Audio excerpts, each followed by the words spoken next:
Un homme rampait dans la boue sous une pluie battante. Une balle venait de lui déchirer l'épaule, mais il continuait d'avancer centimètre par centimètre, les doigts enfoncés dans la terre détrempée, parce que derrière lui, à 2 mètres à peine, reposait la chose pour laquelle il était prêt à mourir. Un cylindre d'acier rempli d'eau, un canon noirci par la poudre et une bande de cartouches capable d'envoyer 100 nouvelles balles dans la chair de l'ennemi. Nous étions à l'automne de l'an 1914, et l'infanterie allemande avait déjà lancé 2 assauts contre cette position. 2 fois, elle avait reflué, en laissant sur le No Man's Land des dizaines de cadavres, fauchés par une seule mitrailleuse, dissimulée derrière un talus, qui vidait des rangées entières avant que les officiers aient eu le temps d'ordonner le repli. Cette mitrailleuse s'appelait le Maxim, et l'homme qui l'avait inventée était mort depuis peu, mais le fantôme de son arme commençait tout juste à hanter les champs d'Europe. Hiram Stevens Maxim naquit en l'an 1840 dans l'état du Maine, dans une famille où l'argent manquait toujours, mais où les idées débordaient de partout. Son père bricolait, réparait, construisait, et le jeune Hiram grandit dans un monde où chaque problème était une énigme à résoudre avec ses mains et sa tête, jamais une raison de se lamenter. L'école, il n'en connut que quelques classes dans un village perdu, puis ce fut la vie d'apprenti, d'ouvrier itinérant, d'homme qui survivait de petits travaux tout en accumulant des brevets avec une frénésie qui aurait fait honte à bien des ingénieurs sortis des meilleures universités. Il inventa des pinces à friser automatiques, des pièges à souris perfectionnés, des inhalateurs contre la bronchite, des pulvérisateurs de peinture, un générateur à vapeur et même un appareil volant à moteur à vapeur qui réussit à décoller de quelques centimètres lors des essais, ce qui pour l'époque relevait du prodige. Mais le vrai tournant de sa carrière survint lorsqu'il se lança dans l'électricité et commença à travailler sur la lampe à incandescence presque au même moment que Thomas Edison, le dépassant même techniquement à certains stades, avant qu'Edison ne s'empare de la gloire et des manchettes de journaux. Maxime, lui, restait dans l'ombre une fois de plus. C'est cette injustice, dit la légende, qui le poussa vers une toute autre direction. Un jour, quelque part en Europe, un de ses relations lui lança une remarque dont le sens était à peu près celui-ci. Abandonne les lampes et les fils électriques, regarde autour de toi. Toutes les grandes puissances se préparent à se massacrer mutuellement. Et celui qui trouvera le moyen de le faire plus efficacement raflera la gloire et la fortune. Maxime, homme pragmatique et doté d'un humour noir bien trempé, prit cette idée au sérieux. Il s'installa à Londres, s'y établit définitivement et se consacra entièrement aux armes militaires. Non pas en soldat, non pas en homme de guerre, mais en ingénieur autodidacte pour qui les dogmes du métier n'existaient tout simplement pas. À cette époque, le monde entier combattait encore avec des fusils à un coup, dont il fallait réarmer le verrou à la main après chaque tir. Le nec plus ultra de l'arme automatique, c'était la mitrailleuse Gatling, un monstre de métal à plusieurs canons rotatifs, actionnés à la manivelle par un servant qui tournait sans arrêt pour que les canons crachent leurs balles à tour de rôle. C'était déjà mieux qu'un seul fusil, certes, mais cela restait limité par la force musculaire d'un homme et par la cadence que le bras humain pouvait soutenir.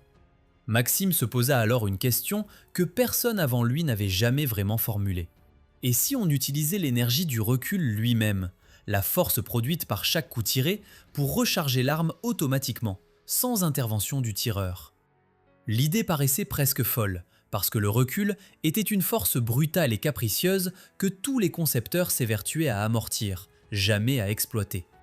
Il commença à expérimenter dans son atelier avec les moyens du bord, en fixant sur une carabine ordinaire de petits mécanismes censés capturer l'énergie du recul et la transformer en mouvement utile. Des centaines d'essais ratés, des pièces brisées, des mécanismes coincés. Mais Maxime continuait, avec cette obstination que ses proches décrivaient comme de la véritable obsession. Ses amis rapportaient qu'il pouvait rester enfermé dans son atelier des journées entières, ne parlant plus que de mécanique, de recul et d'automatisme. Et en l'an 1880, après des années de tâtonnement, le principe fonctionnel émergea enfin. Un système d'automatisme par recul court du canon, dans lequel le canon et la culasse reculent ensemble sur quelques centimètres après le tir, actionnant par un levier coudé l'extraction de la douille, l'armement du percuteur et l'introduction de la cartouche suivante depuis la bande. 4 années supplémentaires de mise au point furent nécessaires, et c'est en l'an 1884 que Maxim présenta au monde sa première mitrailleuse entièrement automatique. Une machine capable de tirer en continu aussi longtemps que le tireur maintient son doigt sur la gâchette et que la bande d'alimentation comporte des cartouches. Pour se rendre compte du caractère proprement révolutionnaire de cette invention, il suffit de rappeler qu'il restait encore 30 ans avant le début de la Grande Guerre et que la plupart des armées du monde combattaient encore exactement comme elles l'avaient fait des décennies auparavant, lentement, coup par coup, rang par rang. Et voilà qu'un Américain têtu, dans un atelier londonien, venait de créer un engin qui dépassait d'une génération entière la pensée militaire de son temps. La démonstration de cette arme devant les militaires et journalistes britanniques produisit un effet que l'on peine à imaginer aujourd'hui. Maxim installa sa mitrailleuse sur le stand de tir, pressa la détente, et le son qui s'éleva ne ressemblait à rien de connu. Pas des coups isolés, mais un crépitement continu, régulier, terrifiant. Comme si quelqu'un déchirait un immense tissu à une vitesse surhumaine. Les cibles disposées à distance se trouaient et s'effondraient à une vitesse qui laissait les observateurs bouche bée. Certains officiers présents exigèrent que la démonstration soit interrompue afin de vérifier eux-mêmes que Maxim n'avait pas substitué des cibles prépercées. Ils les invitaient tranquillement à aller constater par eux-mêmes, et chaque fois, la réalité s'imposait. Cette machine était capable d'envoyer en une seule minute autant de projectiles qu'un peloton entier de soldats armés de fusils pendant 5 bonnes minutes de tir soutenu. Et pourtant, malgré l'évidence de la puissance de cette invention, le chemin du Maxim vers la reconnaissance militaire officielle fut long, semé d'embûches et de scepticisme de la part d'hommes habitués à penser avec les catégories des guerres passées. Un colonel de l'armée britannique se tenait sur le pas de tir, chronomètre en main, et quand la rafale s'interrompit, il contempla ces chiffres avec l'expression d'un homme qui vient de voir un fantôme. 60 secondes. Plus de balles qu'une compagnie entière n'en aurait tiré en 5 minutes de feu nourri au fusil. Nous étions en l'an 1885, et les commissions militaires de plusieurs pays commençaient tout juste à admettre que cet Américain entêté avait fabriqué non pas un gadget de foire, mais un instrument capable de réécrire entièrement la tactique du combat terrestre. La construction que Maxim avait mise au point méritait qu'on s'y attarde, car elle relevait d'une logique mécanique d'une rare élégance. Au cœur du dispositif se trouvait ce mécanisme de recul court du canon. Lors du tir, les gaz propulsaient la balle vers l'avant, mais la force de recul poussait simultanément le canon et la culasse vers l'arrière sur quelques centimètres à l'intérieur d'un boîtier massif. Ce court mouvement suffisait à actionner un levier articulé qui ressemblait à un avant-bras replié au niveau du coude. Quand le levier se pliait, la culasse remontait et reculait, libérant la chambre et éjectant la douille vide vers le bas par une fente étroite dans la partie inférieure du mécanisme. Quand il se redressait, il poussait une nouvelle cartouche depuis la bande textile et verrouillait le canon pour le coup suivant. L'ensemble fonctionnait avec une précision que les observateurs de l'époque comparaient à celle d'une montre de luxe.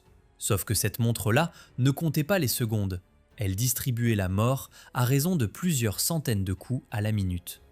Le système de refroidissement du canon était tout aussi remarquable. Maxim avait entouré le canon d'une enveloppe métallique cylindrique remplie d'eau. Lors d'un tir prolongé, cette eau entrait en ébullition, et c'était précisément voulu, car la vapeur s'échappait par un tuyau de dérivation, et il suffisait d'avoir une réserve d'eau à portée de main pour maintenir le tir presque indéfiniment. L'alimentation en cartouche s'effectuait par une bande de toile qui pénétrait dans le mécanisme par la droite, progressait cartouche par cartouche sous l'action du levier et ressortait par la gauche, les alvéoles vides et l'étoffe légèrement brûlée. Cette bande souple, pliée en accordéon dans une caisse métallique, permettait d'enchaîner les rafales sans interruption tant que les servants veillaient à l'approvisionnement. Le tout reposait sur un affût massif à roue ou sur un trépied selon les versions et pouvait pivoter horizontalement pour balayer de larges secteurs de terrain avec une facilité déconcertante. Ces démonstrations successives attirèrent rapidement des délégations venues de toute l'Europe. Parmi les premiers observateurs de haut rang figura Édouard, prince de Galles et futur roi d'Angleterre, qui assista à un tir et repartit visiblement impressionné, au point de recommander personnellement l'invention à l'attention du ministère de la guerre britannique. Après lui vinrent des représentants allemands, russes, austro-hongrois, italiens. Chaque délégation repartait avec les mêmes questions. Combien coûtait la licence de fabrication? Combien de temps fallait-il pour former un servant? Et surtout, l'arme était-elle aussi fiable sous la pluie et dans la boue que sur un stand de tir impeccablement entretenu? Car les essais ne se déroulaient pas toujours sans accroc. Les premières bandes de toile se révélèrent capricieuses dès que l'humidité s'en mêlait. Une bande mouillée ou mal confectionnée pouvait gondoler dans le mécanisme d'alimentation, provoquer un double engagement de cartouches et bloquer le système au pire moment. Les problèmes de surchauffe survenaient aussi lorsque l'eau du refroidisseur s'épuisait plus vite que prévu, lors de rafales particulièrement longues, et le canon commençait alors à travailler à la limite de ses capacités métallurgiques. Chacun de ces incidents alimentait les ricanements des officiers conservateurs, qui affirmaient qu'aucun mécanisme aussi complexe ne survivrait aux conditions réelles d'une campagne militaire: la pluie, le froid, la poussière, la fatigue des servants. Maxime répondait à ces critiques de la seule façon qui lui semblait honnête. Il modifiait, renforçait, testait à nouveau. La qualité des bandes fut améliorée, le mécanisme d'alimentation rendu plus tolérant aux imperfections du textile, la prise d'eau repensée pour faciliter le remplissage en conditions de campagne, et progressivement, l'arme gagnait en robustesse ce qu'elle avait pu perdre en simplicité.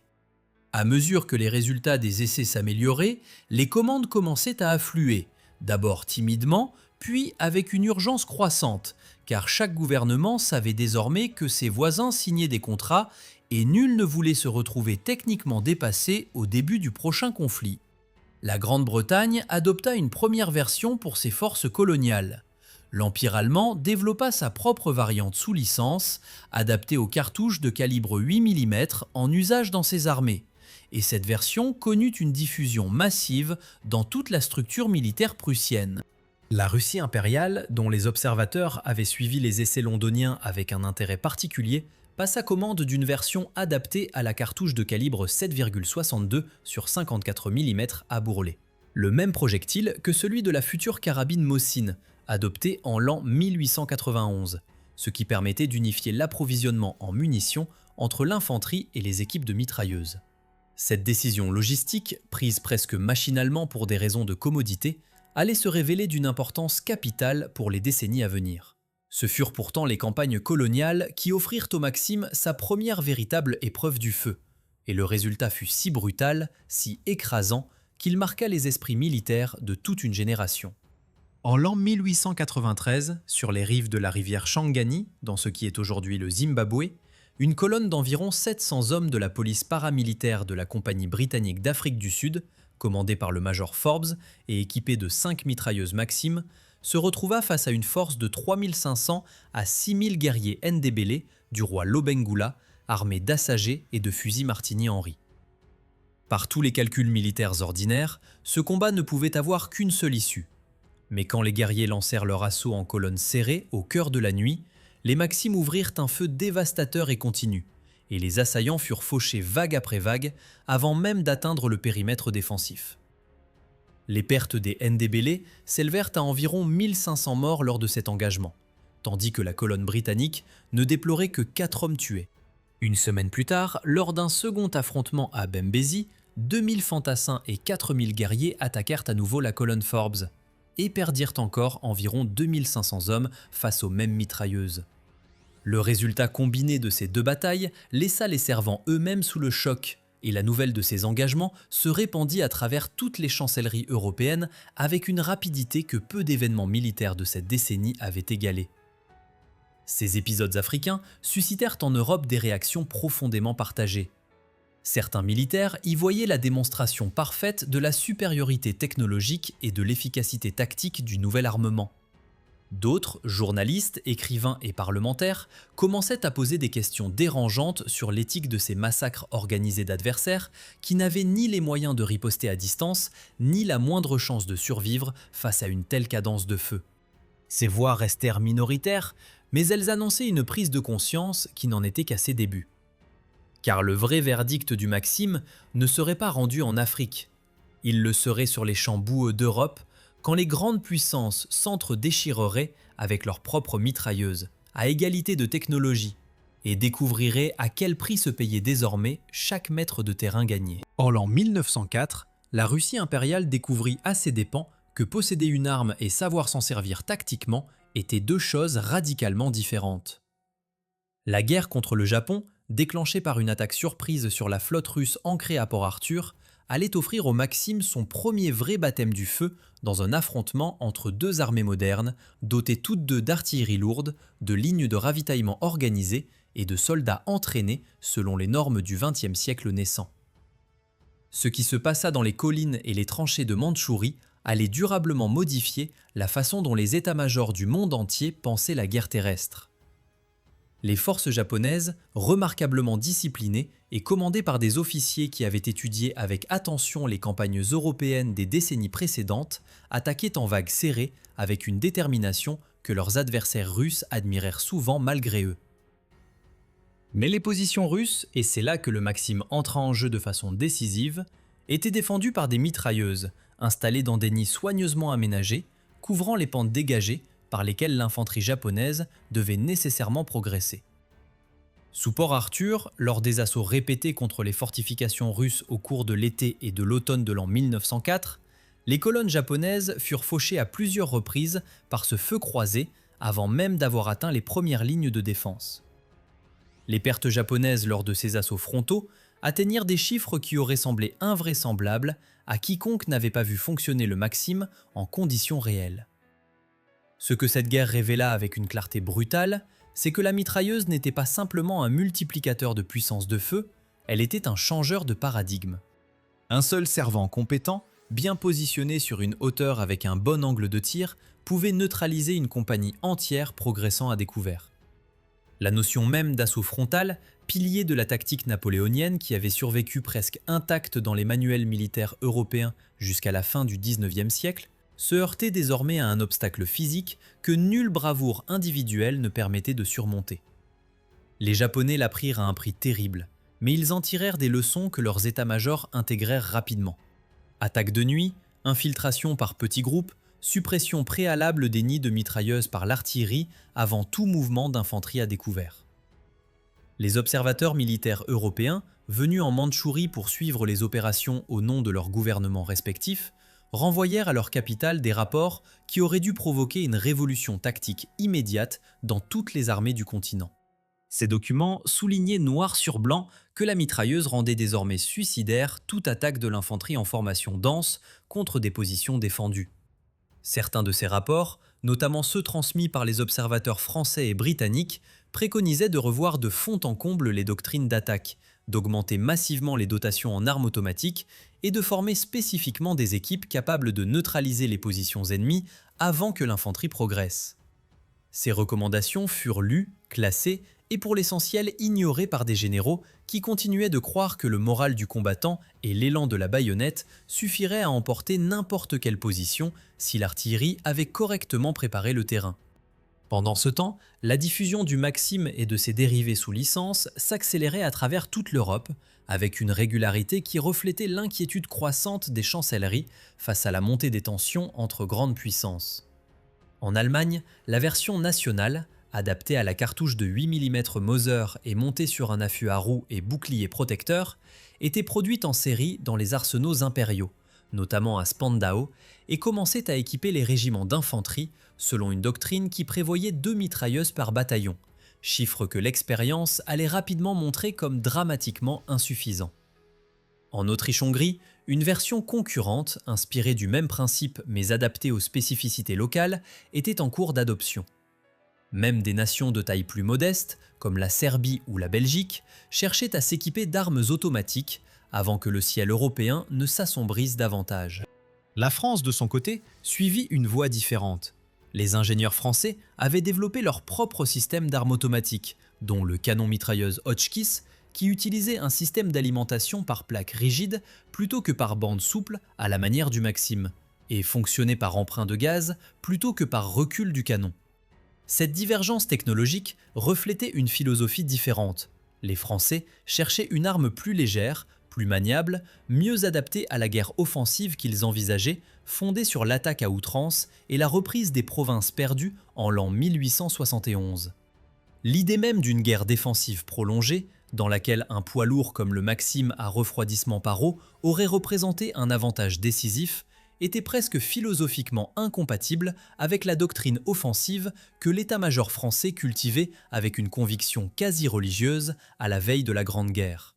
Ces choix doctrinaux allaient peser très lourd en août 1914, car lorsque les armées européennes entrèrent en contact les unes avec les autres sur les frontières belges et françaises, la réalité du terrain contredit immédiatement les théories des bureaux. Les régiments français en pantalon rouge et tunique bleue, lançant leurs assauts à la baïonnette avec une détermination que leurs officiers qualifiaient d'élan irrésistible, se heurtèrent aux mitrailleuses allemandes positionnées sur des crêtes et dans des fermes fortifiées, et les pertes des premières semaines atteignirent un niveau cataclysmique. En août et septembre 1914, l'armée française perdit plusieurs dizaines de milliers d'hommes en quelques semaines, un carnage qui n'avait pas d'équivalent dans toute l'histoire militaire du pays, et dont la mitrailleuse à refroidissement par eau fut le principal instrument. Ce furent ces semaines de désastre qui forcèrent tous les états-majors à revoir d'urgence leur conception. La guerre de mouvement, dont chaque camp avait espéré qu'elle serait décisive en quelques mois, céda progressivement la place à quelque chose que personne n'avait vraiment prévu et que personne ne savait comment résoudre. Une ligne de front qui se figeait, des tranchées qui s'allongeaient depuis la mer du Nord jusqu'à la frontière suisse, et des mitrailleuses des deux côtés qui transformaient chaque tentative de percée en hécatombe prévisible. Hiram Maxim, depuis son bureau londonien, put mesurer avec une précision cruelle l'ampleur de ce qu'il avait mis en mouvement 30 ans plus tôt dans son atelier. L'outil qu'il avait présenté comme un moyen de rendre la guerre plus courte, en la rendant trop coûteuse pour être prolongée, produisait l'effet exactement inverse. Il la rendait interminable, parce que la défense devenait si puissante qu'aucun des deux camps ne parvenait à briser les lignes de l'adversaire sans y laisser des bataillons entiers. À la fin de l'an 1914, le Maxim n'était plus une curiosité technique, ni un argument de vente pour exposition militaire. Il était devenu le maître absolu du champ de bataille européen, le gardien silencieux et implacable de chaque tranchée, de chaque crête, de chaque village en ruine transformé en point d'appui. Le 1er juillet 1916 restera dans les annales militaires comme l'une des journées les plus meurtrières de toute l'histoire de la guerre moderne. Ce matin-là, sur les rives de la Somme, des dizaines de milliers de soldats britanniques quittèrent leurs tranchées au sifflet des officiers et avancèrent au pas, littéralement au pas cadencé, vers les lignes allemandes. Le plan des généraux reposait sur une certitude. 7 jours de bombardements d'artillerie intense avaient, selon toute logique, détruit les positions ennemies, écrasé les nids de mitrailleuses, brisé les réseaux de fils de fer barbelés. Il suffisait maintenant à l'infanterie de traverser le No Man's Land et d'occuper un terrain rendu inerte par les obus. Cette certitude allait tuer près de 20 000 hommes avant le coucher du soleil et en blesser 60 000 autres, bilan d'une seule journée qui resta le plus lourd de toute l'histoire militaire du Royaume-Uni. Les servants de mitrailleuses allemands avaient survécu à la semaine de bombardement dans des abris bétonnés creusés à plusieurs mètres de profondeur sous la craie picarde. Quand le canon se tut et que le signal d'assaut britannique retentit, ces hommes remirent leurs armes en batterie sur les parapets avec une rapidité que la situation rendait presque mécanique. Ce qu'ils virent en levant les yeux au-dessus du bord des tranchées dépassa tout ce qu'ils avaient pu imaginer. Des milliers de soldats en uniforme kaki avançant debout, en rang serré, à quelques centaines de mètres, sans couverture, sans vitesse, exactement comme si la guerre de mouvement du XIXe siècle n'avait jamais pris fin. Les servants ouvrirent le feu et balayèrent simplement leurs canons de gauche à droite le long des vagues d'assaut. Des témoignages allemands rapportent que certains mitrailleurs arrêtèrent de tirer un moment, non par manque de cible, mais parce que la scène qui se déroulait devant eux les paralysait d'un mélange d'efficacité froide et d'horreur diffuse. Des bataillons entiers cessèrent d'exister en tant qu'unité combattante en l'espace de quelques minutes, décimés à des centaines de mètres de leur objectif. On estime à 30 000 le nombre de soldats britanniques mis hors de combat dans les seules 6 premières minutes de la bataille, tués, blessés ou disparus, avant même que la première heure se soit écoulée. Ce 1er juillet ne fut pas une exception tragique, mais l'illustration parfaite d'une réalité que le front occidental allait reproduire, avec des variantes, pendant encore 2 années. Sous Verdun, où les combats s'étirèrent sur presque toute l'année 1916, Français et Allemands utilisèrent leurs mitrailleuses respectives, non plus comme des armes d'appui, mais comme l'épine dorsale de toute défense. Chaque ouvrage, chaque boyau, chaque ferme en ruine était organisé autour de la position de tir de la mitrailleuse, qui définissait les zones d'interdiction et forçait l'assaillant à progresser par des itinéraires détournés sous l'angle de tir le moins favorable. Les pertes combinées des 2 armées à Verdun dépassèrent 700 000 hommes tués ou blessés, et la mitrailleuse, allemande comme française, porta une responsabilité directe dans cette arithmétique funèbre. Ce furent ces mois de boucherie qui gravèrent dans la mémoire collective française une image de la guerre industrielle dont le pays ne se remit jamais totalement, et qui explique en partie pourquoi les générations suivantes abordèrent le réarmement des années 30 avec une ambivalence profonde et souvent tragique. Sur le front oriental, la guerre présentait un visage différent, moins figé, plus mouvant, mais tout aussi meurtrier. La version russe du Maxim, l'exemplaire de l'an 1910 monté sur l'affût à roues conçu par le colonel Sokolov, qui avait repensé le support pour le rendre plus mobile sur les terrains accidentés de l'Est européen, s'y révéla à la fois instrument de défense et outil d'accompagnement de l'infanterie en progression. Les équipes de servants russes avaient appris à déplacer rapidement leur arme d'une position à l'autre en la faisant rouler sur son affût, 2 ou 3 hommes suffisant à la manœuvre sur terrain relativement plan. Cette mobilité relative permit d'employer le Maxim de manière plus souple qu'à l'ouest, couvrant des retraites, protégeant des flancs exposés, prenant en enfilade des colonnes ennemies qui pensaient progresser hors de portée. Des récits de combattants des 2 camps décrivent des situations où une seule équipe de mitrailleurs russes, restée en arrière pour couvrir le repli des unités principales, maintint en respect des éléments avancés allemands ou austro-hongrois pendant des heures entières, jusqu'à épuisement complet des bandes et rarement jusqu'à l'évacuation des servants eux-mêmes. La révolution de février 1917, puis celle d'octobre, plongèrent l'ancien empire russe dans un chaos armé qui allait durer plusieurs années, et donner au Maxim un rôle qu'aucun stratège n'avait anticipé. La guerre civile qui ravagea les steppes du sud de la Russie et de l'Ukraine entre 1918 et 1920 fit naître l'une des adaptations les plus ingénieuses et les plus inattendues de toute la carrière de cette arme, la Tachanka.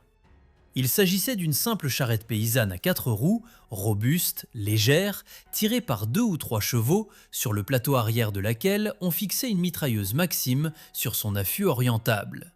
L'équipage se composait d'un conducteur et d'1 ou 2 servants, et l'ensemble pouvait atteindre des vitesses qu'aucun véhicule motorisé de l'époque, dans ces régions sans route, n'aurait pu soutenir sur les mêmes terrains. La Tachanka changea radicalement la nature de la guerre de cavalerie dans ces immenses espaces ouverts.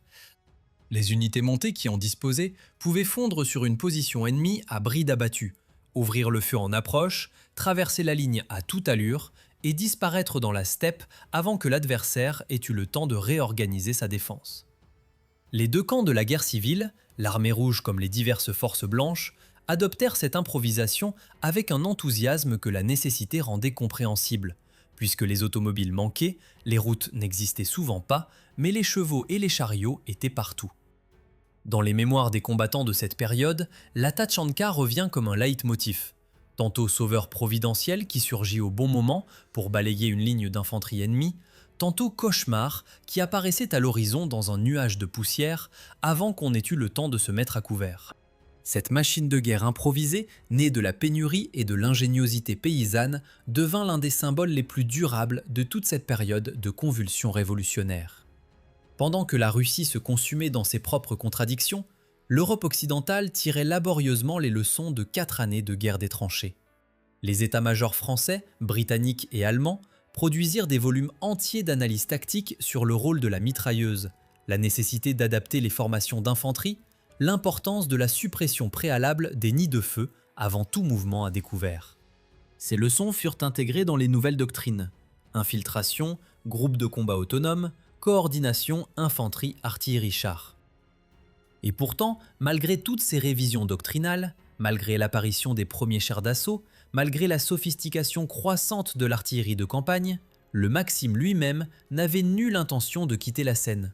et la suite allait le prouver avec une éloquence que personne n'aurait osé imaginer. L'hiver 1941 fut l'un des plus rigoureux qu'ait connu la plaine russe depuis des décennies, et c'est dans ce froid qui fendait le métal et gelait les lubrifiants que le Maxim démontra une qualité que ses concepteurs n'avaient pas explicitement cherché à lui conférer, une robustesse face aux conditions extrêmes qui rendait jaloux bien des équipements plus modernes.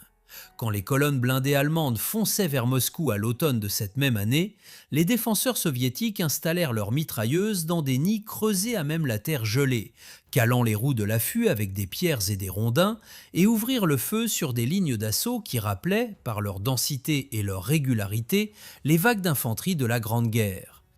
La Wehrmacht, pourtant équipée d'armes automatiques bien plus récentes, se heurtait à un outil vieux de plus d'un demi-siècle, qui continuait de fonctionner avec une fiabilité presque indécente dans des températures où d'autres mécanismes se grippaient ou refusaient de s'armer. La raison de cette longévité opérationnelle tenait en grande partie aux décisions industrielles prises par l'Union soviétique dans les premières années de la guerre. Lorsque l'invasion allemande déferla en juin 1941, des centaines d'usines furent démontées et transportées vers l'Est, au-delà de l'Oural, pour être réassemblées dans l'urgence en Sibérie et dans les steppes du Kazakhstan.